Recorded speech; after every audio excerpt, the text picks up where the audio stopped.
Perkenalkan, nama saya Windy Lansi Senaga dengan NIM 210405550108 akan menjelaskan mengenai mata kuliah anatomi, fisiologi, dan genetika. Yang pertama ada pengertian anatomi, fisiologi, dan genetika. Anatomi, kata anatomi berasal dari bahasa Yunani yaitu ana dan tomi, yang berarti memotong atau menyayat atau memisahkan, yang kemudian didefinisikan sebagai ilmu tentang struktur tubuh, yaitu ilmu yang mempelajari susunan tubuh dan hubungan bagian-bagiannya satu sama lain. Jenis anatomi struktur tubuh yaitu anatomi regional, anatomi sistematik, anatomi mikroskopik, anatomi ultraskopik, dan anatomi radiografi. Anatomi tubuh manusia dibagi menjadi 3 bidang, yaitu bidang sagital, bidang frontal, dan bidang transversal. Fisiologi. Visi adalah fisis, yang berarti val, dan logo adalah logi atau ilmu. Jadi fisiologi adalah ilmu yang mempelajari kerja tubuh dalam keadaan normal. Pada fisiologi manusia, maka yang dipelajari ialah bagaimana organ-organ tubuh berfungsi atau bekerja. Misalnya, bagaimana jantung berdenyut, bagaimana otot berkontraksi, bagaimana pertukaran gas di dalam paru-paru, dan bagaimana otak menerima rangsang, dan bagaimana otak mengingat, dan sebagainya. Selanjutnya, pemahaman tentang genetika. Definisi genetika dalam banyak buku dinyatakan sebagai cabang biologi yang mempelajari sifat-sifat baka atau ilmu mengenai sifat keturunan. Pernyataan tersebut mengandung arti bahwa persoalan pokok dalam genetika ialah bagaimana suatu persamaan dan variasi diturunkan dari orang tua kepada anaknya. Untuk memahami masalah-masalah genetika, perlu dipahami beberapa konsep dasar yaitu genotip, fenotip, faktor dominan, dan faktor resesif. Selanjutnya, tingkat struktur organisasi tubuh manusia, yaitu sel, jaringan, organ, sistem organ, dan organisme. Selanjutnya ada organisme manusia, yaitu merupakan gabungan beberapa sistem organ yang saling bekerja sama. Selanjutnya, sistema pergerakan. Dalam sistema pergerakan terdapat rangka tubuh manusia. Rangka tubuh manusia merupakan sekumpulan tulang-tulang yang saling berhubungan. Rangka manusia dapat dibagi atau dikelompokkan menjadi 2 bagian, yaitu poros tubuh atau aksial dan bagian alat gerak atau apendikular. Selanjutnya, kegunaan rangka. Kegunaan rangka tubuh kita adalah sebagai berikut, yaitu alat gerak pasif atau rangka hanya dapat bergerak karena gerakan otot. Selanjutnya, memberi bentuk pada tubuh sebagai penyangga tubuh, tempat pembentukan sel-sel darah, tempat melekatnya otot rangka, dan melindungi organ dalam, misalnya jantung, hati, dan usus. Selanjutnya, klasifikasi tulang berdasarkan bentuknya. Yang pertama, tulang pipa. Bentuknya seperti pipa, contohnya tulang lengan atas, tulang hasta, tulang pengumpil. Selanjutnya, tulang pipi. Tulang pipi adalah tulang yang tipis namun juga kadang-kadang melengkung. Contohnya yang termasuk tulang pipi adalah tulang tengkorak, tulang belikat, tulang dada, dan tulang rusuk. Kelompok tulang ini biasanya jadi titik tempat menempelnya otot dan menjadi organ yang penting di tubuh. Selanjutnya, terdapat tulang pendek. Tulang pendek berbentuk seperti menyerupai sebuah kubus, di mana bentuknya yang pendek dan tak beraturan, dan juga berbentuk bulat seperti lingkaran, dan dapat dijumpai pada bagian pangkal kaki, lalu pangkal lengan, dan juga ruas-ruas tulang belakang. Selanjutnya, tulang tak beraturan. Sesuai dengan namanya, tulang jenis ini memiliki bentuk yang tidak beraturan. Beberapa contoh tulang tidak beraturan adalah tulang tengkorak kepala, tulang ekor, serta berbagai jenis tulang tidak beraturan lainnya. Selanjutnya ada tulang sesamoid. Tulang sesamoid merupakan tulang yang terbentuk di dalam tendon setelah bayi lahir dan berkembang melintasi sendi. Tulang sesamoid bertugas untuk melindungi tendon dari tekanan dan tegang. Salah satu contoh dari tulang sesamoid adalah tulang yang menutupi dan melindungi lutut manusia.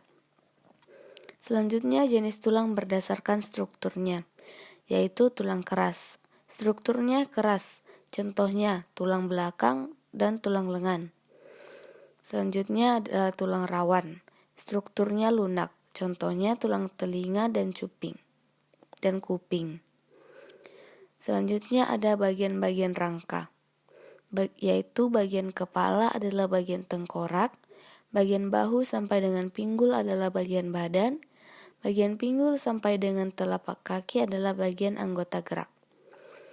Selanjutnya bagian-bagian rangka kepala, yaitu tulang dahi, tulang baji, tulang air mata, tulang hidung, tulang pipi, tulang rahang atas, tulang lidah, tulang ubun-ubun, tulang pelipis, tulang tengkorak, dan tulang rahang bawah.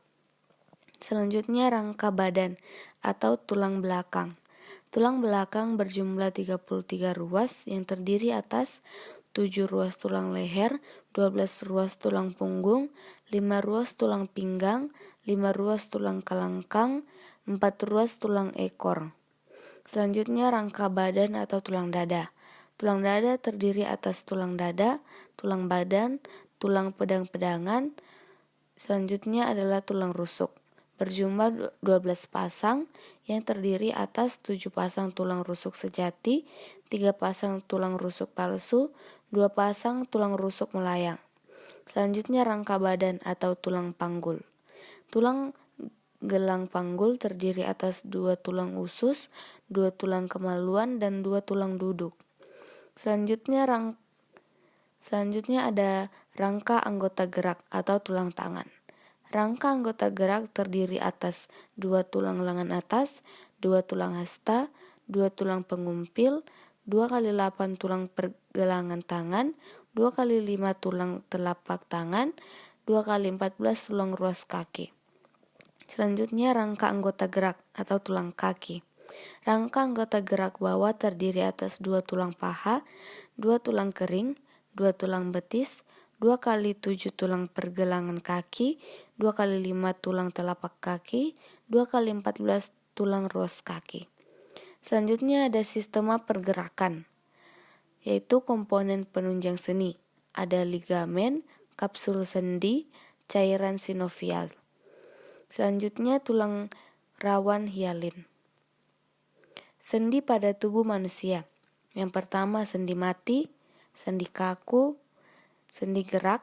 Sendi gerak terdiri atas sendi peluru, sendi engsel, sendi pelana, sendi putar, sendi luncur. Selanjutnya ada gangguan persendian, yaitu dislokasi, keseleo atau terkilir, ankilosis, dan artritis atau infeksi sendi. Selanjutnya ada sistema pergerakan, yaitu otot manusia. Adalah sebuah jaringan dalam tubuh manusia yang berfungsi sebagai alat gerak aktif yang menggerakkan tulang, atau tulang adalah gerak pasif. Gerakan organ tubuh yang terjadi adalah kerjasama yang rumit dari serabut otot dan otot. Rangka tubuh manusia dibungkus oleh otot yang disebut daging. Dengan adanya otot, maka rangka tubuh dapat digerakkan. Selanjutnya fungsi otot, yaitu membantu sistem peredaran darah manusia, membantu pernapasan, membantu dalam proses pencernaan manusia, membantu dalam proses reproduksi manusia, dan menjaga keseimbangan.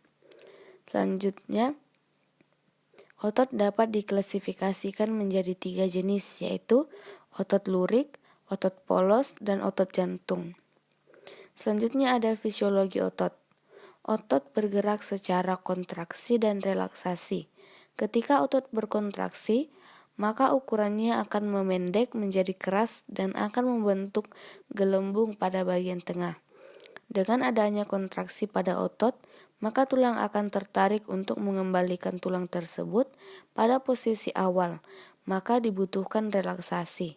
Artinya harus ada otot lain yang berkontraksi agar bisa menarik tulang itu kembali ke posisi awal.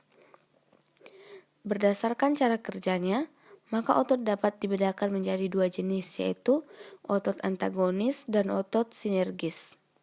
Selanjutnya ada gangguan pada otot, yaitu muscle dystrophy atau atrofi otot dan keseleo. Selanjutnya ada panca indera, yaitu mata. Bagian pelindung mata yaitu alis mata, kelopak mata, bulu mata, kelenjar air mata. Bagian anatomi mata. Bagian yang terlihat yaitu iris, pupil, kornea, sklera, dan konjungtiva. Bagian yang tidak terlihat yaitu lensa mata, vitreous, retina, dan saraf optik. Selanjutnya fisiologi penglihatan, yaitu cahaya akan memantulkan objek yang dilihat. Cahaya tersebut akan masuk ke mata melalui kornea yang ada di bagian depan mata. Setelah itu, cahaya akan memasuki pupil dan sampai ke lensa mata. Dan lensa akan berubah ketebalannya menyesuaikan kondisi cahaya dan memfokuskan cahaya yang masuk ke retina. Untuk menuju ke retina, cahaya akan melewati gel atau cairan tebal vitreous. Saat cahaya tersebut mencapai retina, maka retina akan menerjemahkan cahaya tersebut menjadi impuls listrik yang kemudian dibawa ke otak oleh saraf optik. Terakhir, korteks visual di dalam otak akan menafsirkan impuls tersebut menjadi seperti yang dilihat. Selanjutnya ada kelainan pada mata, yaitu rabun dekat atau hipermetropi, rabun jauh atau miopi, mata tua atau presbiopi, rabun senja atau hemaralopia, buta warna, katarak. Selanjutnya ada panca indera yaitu telinga. Bagian-bagian telinga. Telinga bagian luar terdiri atas daun telinga, lubang telinga, kelenjar minyak. Telinga bagian tengah terdiri atas selaput pendengaran atau gendang telinga, tulang-tulang pendengaran atau tulang martil, landasan, sanggurdi, dan saluran. Telinga bagian dalam terdiri atas rumah siput, tingkat jorong, tingkat bundar, dan 3 saluran setengah lingkaran. Selanjutnya ada proses mendengar, yaitu getaran suara akan ditangkap telinga bagian luar. Hal ini akan menggetarkan gendang telinga. Setelah itu, suara akan diteruskan ke tulang pendengaran. Sesampainya di tulang pendengaran, suara diteruskan ke tingkat jorong dan bundar. Akhirnya suara akan masuk ke rumah siput dan akan menggetarkan ujung-ujung saraf pendengaran di dalamnya. Hal ini menyebabkan kita dapat mendengar. Selanjutnya ada penyakit pada telinga, yaitu tuli. Ada 2 macam dalam tuli, yaitu tuli konduksi dan tuli saraf. Selanjutnya ada infeksi telinga dan conge.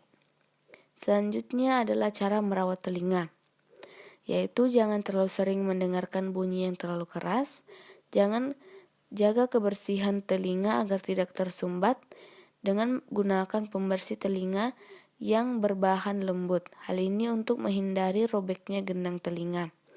Selanjutnya, hindari benturan berupa tamparan keras, hindari mendengarkan suara atau musik yang terlalu keras, segera pergi ke dokter jika telinga mengalami gangguan. Misalnya, telinga sering berdenging atau benda asing masuk ke dalamnya, dokter yang dituju sebaiknya dokter THT. Dokter THT khusus menangani gangguan telinga, hidung, dan tenggorokan. Selanjutnya ada panca indera yaitu kulit. Kulit adalah suatu organ pembungkus seluruh permukaan luar tubuh, merupakan organ terberat dan terbesar dari tubuh. Seluruh kulit beratnya sekitar 16% berat tubuh. pada orang dewasa sekitar 2,7 sampai 3,6 kilo dan luasnya sekitar 1,5 sampai 1,9 meter persegi. Tebalnya kulit bervariasi mulai dari 0,5 mm sampai dengan 6, mm, tergantung dari letak, umur, dan jenis kelamin. Kulit tipis terletak pada kelopak mata, penis, labium minus, dan kulit bagian medial lengan atas. Sedangkan kulit tebal terdapat pada telapak tangan, telapak kaki, punggung, bahu, dan bokong. Selanjutnya, fungsi kulit. Kulit melindungi tubuh terhadap luka. Kulit melalui persarafan sensorik juga bertindak sebagai alat indera. Kulit juga berperan dalam mengatur keseimbangan air. Kulit mempertahankan temperatur tubuh, komunikasi dan ekskres, indera peraba untuk dapat membedakan dingin dan panas, melindungi tubuh dari kuman penyakit, dan mengatur suhu tubuh. Selanjutnya bagian-bagian kulit yaitu epidermis atau lapisan luar atau kulit ari tersusun atas 2 lapisan, yaitu lapisan tanduk dan lapisan Malpighi. Selanjutnya dermis atau lapisan dalam kulit atau kulit jangat tersusun atas jaringan lemak, kelenjar keringat, saluran keringat, kelenjar minyak, pembuluh darah, dan reseptor atau saraf penerima rangsang. Selanjutnya gangguan pada indera peraba, yaitu hipersensif terhadap sentuhan dan hiposensif. Selanjutnya yaitu cara merawat kulit. Yang pertama, gunakan air bersih dan sabun saat mandi. Selanjutnya, jangan lupa mencuci tangan sebelum memegang makanan. Saat akan tidur, jangan lupa mencuci tangan dan kaki. Hindari bertukar pakaian dengan orang lain. Oleskan baby oil jika kulitmu meleput terkena air panas. Konsumsi vitamin E secukupnya. Mandi minimal 2 kali sehari. Selanjutnya sistema koordinasi, yaitu sel syaraf atau neuron. Sel saraf yang biasa disebut juga sebagai neuron adalah bagian tubuh yang berfungsi sebagai penghantar rangsang. Sel saraf memungkinkan tubuh dapat merasakan berbagai rangsang dari panca indera. Adanya sel saraf dalam tubuh memungkinkan seseorang dapat merangsang permukaan benda halus atau kasar, benda panas atau dingin, dan mengenali berbagai macam bau. Selanjutnya, klasifikasi sel saraf, yaitu berdasarkan fungsinya, sel saraf dapat dibedakan menjadi 3, yaitu neuron sensorik, neuron motorik, dan neuron asosiasi. Berdasarkan tempatnya, neuron asosiasi dibedakan menjadi 2, yaitu neuron konektor dan neuron adjustor. Berdasarkan bentuknya, sel saraf dibagi menjadi 3 yang meliputi neuron unipolar, neuron bipolar, dan neuron multipolar. Selanjutnya ada fisiologi sel saraf. Impuls sel saraf adalah rangsang atau pesan yang diterima oleh reseptor dari lingkungan luar, kemudian dibawa oleh neuron atau serangkaian pulsa elektrik yang menjalari serabut saraf. Impuls ini akan menyebabkan terjadinya gerakan. Gerakan dibedakan menjadi 2, yaitu gerak sadar dan gerak refleks. Gerak saraf merupakan gerak yang terjadi karena disengaja atau disadari, sedangkan gerak refleks ada gerakan yang tidak disengaja atau tidak disadari. Selanjutnya ada sistema koordinasi, yaitu sistem saraf pusat atau otak. Otak beratnya sekitar 3 kg dan berisi hingga 100 miliar sel. Otak dilindungi oleh tulang tengkorak. Perlindungan sangat penting bagi otak karena otak merupakan organ vital yang mengatur kerja. Otak terdiri dari beberapa bagian dengan fungsi yang berbeda. Otak besar atau cerebrum terbagi menjadi 2 belah otak. Di bagian bawah belahan otak terdapat otak kecil atau disebut cerebellum yang berhubungan dengan sumsum lanjutan atau batang otak yang tersambung dengan saraf tulang belakang. Selanjutnya, lapisan pelindung otak. Otak selain dilindungi oleh tulang-tulang tengkorak, dilindungi oleh beberapa lapisan pelindung otak manusia. Lapisan pelindung otak tersebut adalah 3 lapisan jaringan ikat yang disebut meningis. Lapisan meningis terdiri dari piameter, lapisan arachnoid, dan durameter. Selain dilindungi oleh meninges, otak manusia dilindungi juga oleh cairan cerebrospinalis.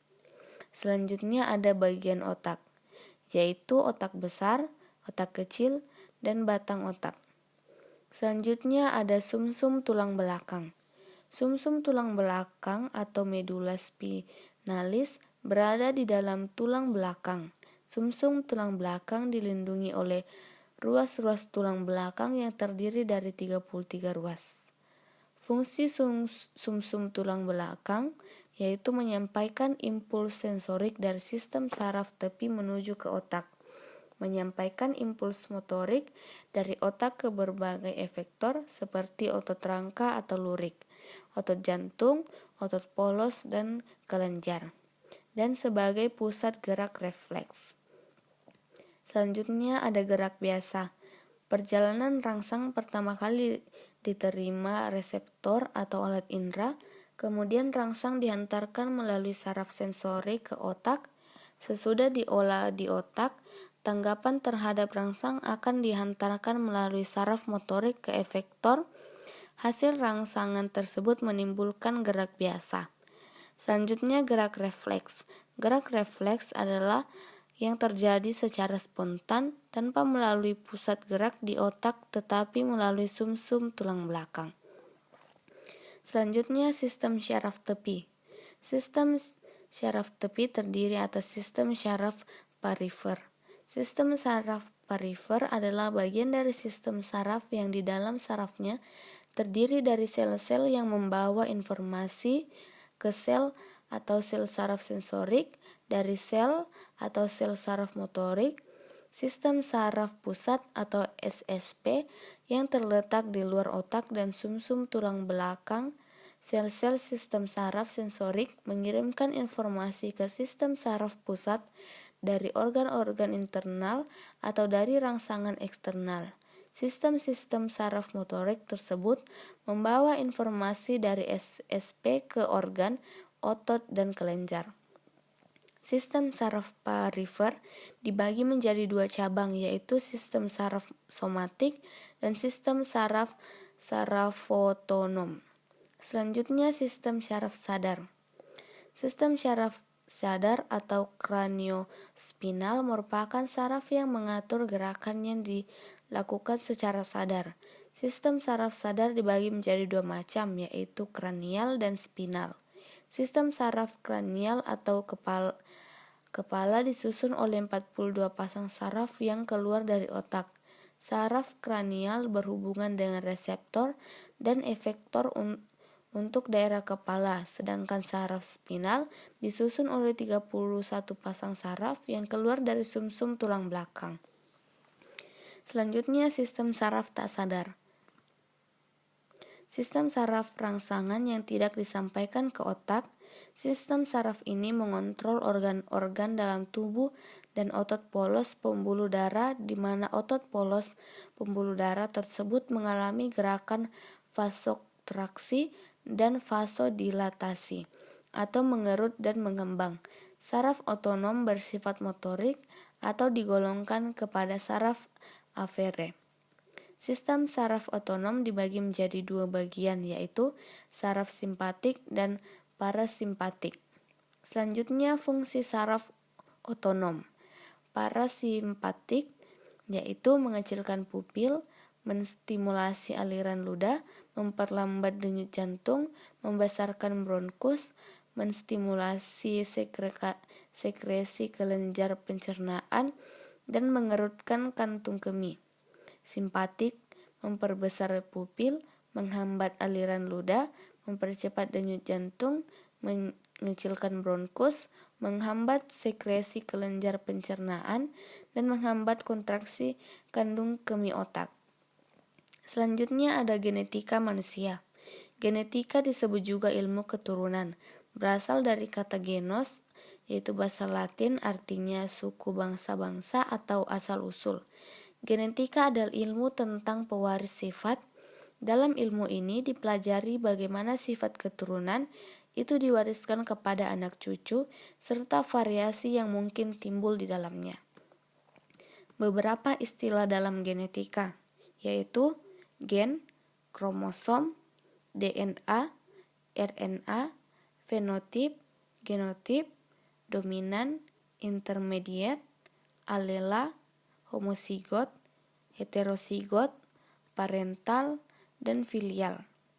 Selanjutnya susunan kromosom, yaitu kromosom tubuh atau tidak menentukan jenis kelamin, kromosom seks atau gonosom, yaitu menentukan jenis kelamin. Selanjutnya ciri kelainan karena faktor genetika, yaitu penyakitnya tidak dapat menular, tidak dapat disembuhkan dikarenakan faktor keturunan dari induknya.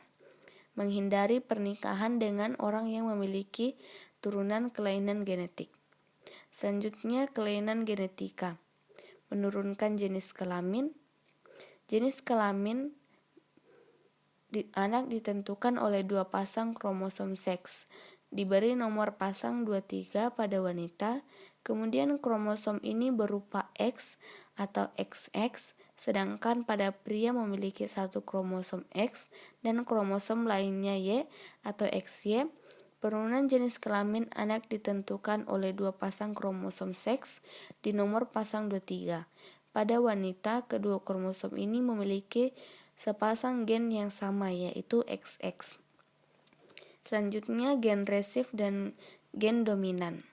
Setiap gen dalam sel memiliki 2 versi, masing-masing dibawa dari kedua orang tuanya. Di beberapa kasus, seluruh versi gen-gen bisa berbeda dan menghasilkan hasil yang sedikit berbeda. Gen yang bersifat dominan akan menguasai gen yang bersifat resesif. Kondisi ini dapat menjadi pola pewarisan sifat pada seseorang. Pola pewarisan sifat pada manusia terkait pada 2 hal, yaitu terkait kromosom tubuh atau autosom dan terkait kromosom seks atau gonosom. Selanjutnya, pola pewarisan sifat pada manusia terkait kromosom tubuh atau autosom. Pola pewarisan sifat terkait kromosom tubuh atau autosom terbagi menjadi 2, yaitu kelainan kromosom dominan dan kelainan kromosom resesif. Dalam autosom dominan, sifat akan terlihat dalam keadaan dominan homozigot atau dominan heterozigot. Sedangkan pada resesif homozigot akan muncul sifat sebaliknya. Selanjutnya, kelainan dan penyakit menurun yang terpaut pada autosom, yaitu albino, brachydactyly atau jari pendek, dan polydactyly. Selanjutnya, kelainan dan penyakit menurun yang terpaut seks atau gonosom, yaitu buta warna dan hemofilia. Selanjutnya, mutasi gen atau kromosom, yaitu Down syndrome dan sindrom Turner. Sekian penjelasan dari saya mengenai mata kuliah Anatomi, Fisiologi, dan Genetika. Saya ucapkan terima kasih.